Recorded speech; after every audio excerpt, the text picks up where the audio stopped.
Надад 3 асуулт байгаа. Тэгэхээр зэрэг энэ Улаанбаатар хотын төвлөрөл агаарын бохирдол, хөрсний бохирдол, цаашлуул тэгээд төвжирэл энэ хэд төвлөрлийг одоо сааруулах чиглэлээр бол цогцоор нь арга хэмжээ авч хэрэгжүүлэх ёстой. Тэгээ энэ цогц арга хэмжээ бол өмнө нь бас одоо 100-наас өсвөлээ төлш утаагүй төлшгээд ингээ хэрэгжүүлсэн ажлыг бол заримд нь алдаад дутагдал гарсан байж болно. Энийг одоо бүгд нь бас хаажиж болохгүй хаа гэж ингэж бол ойлгодог. Барилгажуулах ажил байна.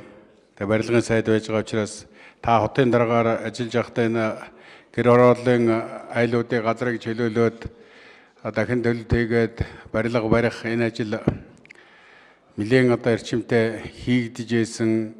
Тэр үед энэ гэр орооллын газрыг чөлөөлөөд төр айлуудыг одоо дамжин өнгөрөх зориултаагаар 1000 айлын орон сууц энд барьж ирсэн санагдаад байдгийн. Тэр маань ер нь одоо ямар хоо төвшөнд явж байдаг бол ховжлаад хүнд өгөөд тараацсан уу? Нөгөө айлууд маань ороод одоо дараа нь байр нь баригдахаараа зэрэг шилждэг тэр хэвээр ашиглаж гэнэ гэх мэтлэнгээр ийм юмнууд байгаа юм. Утаагүй төлшийг бол бас орхиж болмооргүй юм байна. За засгийн газрын одоо гаргасан тэр цахилгааны үнэтер тарифыг одоо тэглэхтэй холбоотой энэ шийдвэр бол их чухал. Цаг үеэ олсон нэг одоо авч хэрэгжүүлэх зайлшгүй өстой ийм арга хэмжээ байсан гэдэгтээ бол санал нэг байдаг. Энэ талаар нэг хариулт өгөөч гэж. За хоёрдугаарт бол би нэг хамгийн гол асуух гэдэг юм энэ орон нутагт нэг нийтлэгээр хэрэгжүүлэхээр одоо шийдвэр гарсан энэ дулааны цахилгаан станцуудын асуудал байгаа маа. 8 аймагт одоо баруун талаас миний сайн мэдж байгаагаар бол Өвөрхангай аймагт хэрэгжих ёстой. Зүүн талд Хэнтэн аймагт хэрэгжих ёстой дулааны цахилгаан станцын асуудал. Энэ хөдөөгийн малчтын одоо санхүүгийн их усүр боломжн дээр тулгуурлаад энэ барилгын компаниуд бол хөдөө орон нутгаар нэлээд барилгажуулах энэ ажлыг бол хийж яана л да. Гэтэл бол ус хангамж, дулаан хангамжийн энэ асуудал нь орхигдоод байгаа юм. Тэгээ тийм учраас энэ одоо Солонгосын засгийн газрын зээлийн хүрээнд энэ хэрэгжих ёстой энэ ажил маань цаг хугацаа их алдаж байгаа. Энэ дээр одоо хаах нь явуулаа гэж. За 3 дугаарт бол энэ танилцуулган дээр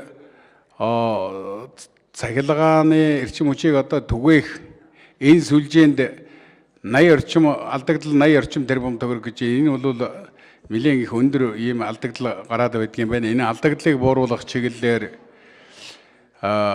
ямар арга хэмжээ авч яах вэ? Ер нь одоо алдагдал дээр нь энэ төрийн өмчтөй энэ сүлжээ компаниуд чинь бол татаас улсаас авна. Энэ байдлыг жаахан бууруулах арга хэмжээ авмаар санагдаад байгаа юм. Энэ дээр ямар арга хэмжээ хийж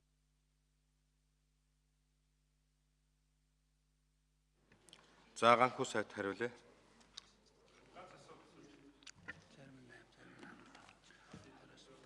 За Батэрдэн гишүүний асуултанд хариулъя.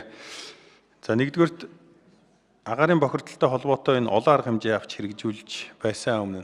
За 100 шатал цайтай 100-ны асуудал байна. За гэрийн дулаалга тарааж ирсэн мянганы сорилын сангийн төслөөр.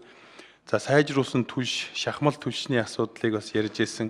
За төвлөрсөн дулаан хангамжид холбох энэ чиглэлээр бас ажлууд хийгдэж ирсэн. За мэдээж гэр хорооллын барилгачлалтын асуудал гэдэг олон чиглэлээр ажлууд хийгдэж ирсэн.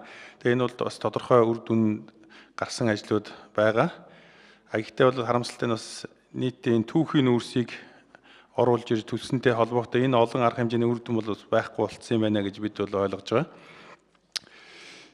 Тэгээд одоо гэр хорооллын цахилгааны тарифын асуудлаар бол одоо гэр хорооллын энэ агаарын бохирдлын асуудлыг 100% шийдэхгүй гэж бид үзэж байгаа. Энд бол цаашдаа энэ сайжруулсан энэ түвшний асуудал яригдах ёстой. За барилгажилтын асуудал мэдээж тодорхой хэмжээнд бол явах ёстой.